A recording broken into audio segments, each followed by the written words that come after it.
Благодарам, председател. Почитуван колега, јас не препознах квалификации во мојата дискусија, ниту е квалификација доколку кажеш дека некој расипнички се однесува со државните пари. Тоа е политичка оценка. Квалификација кога некого го поименично навредуваш. Втора работа, јас не кажав па никој градоначалник, а знам ја вас, вашата близкост со тој градоначалник и ја разбирам и е позитивна вашата потреба да го одбраните, меѓутоа постојат факти и пред фактите не може да избегаме. А тоа е дека општина Куманово имаше блокирана сметка. Вашата општина немаше блокирана сметка, така? И сега ако имала блокирана сметка, не можам да кажам дека некој домаќински се однесувал со државните пари. Не може да наследи затоа што сите градоначалници на Куманово се од СДСМ и да е точно дека наследил пак од некој друг, а не сакам да кажам од кој, од едни други причини. Базенот, што го спомнавте, ќе поканам да дојдете во Куманово да видите по само неколку години во каква состојба е. Жал ќе ви стане. Ниту се одржува, ниту е квалитетно изработен. Спортските сали, дел се од владата, дел се од општината, точно, меѓутоа не се сите и сега се градат и уште ќе се градат и спомена и претходни некои дискутанти, така да тоа е континуиран процес. Суштината што е? Суштината е дека општините со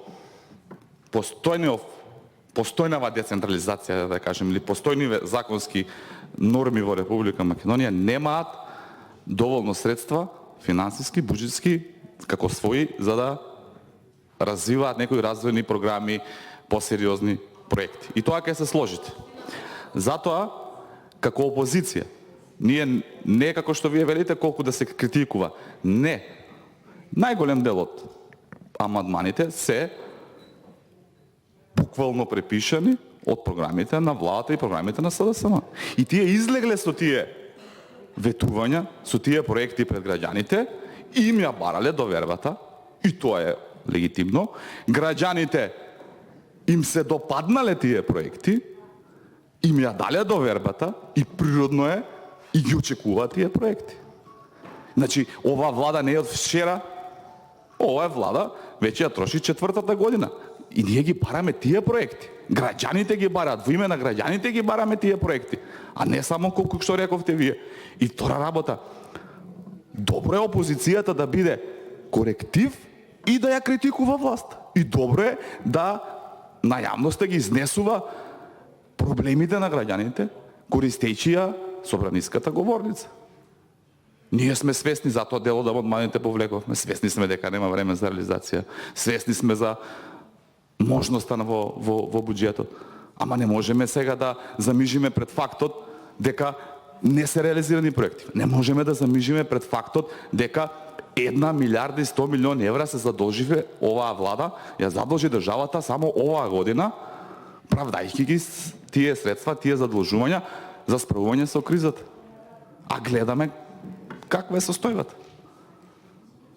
И затоа мислам дека не само што треба да барате да не зборуваме или да не поднесуваме, напротив, како еден демократ кој што го почитувам како долгогодишен пратеник, треба да ја стимулирате опозицијата, да што повеќе амандмани поднесува, да што повеќе проблеми истакнува во јавноста, со тоа врши притисок кон владата за да најголем дел од тие проблеми се решат. Тоа е суштината на парламентаризмот. Ние тоа сакаме да го постигнеме.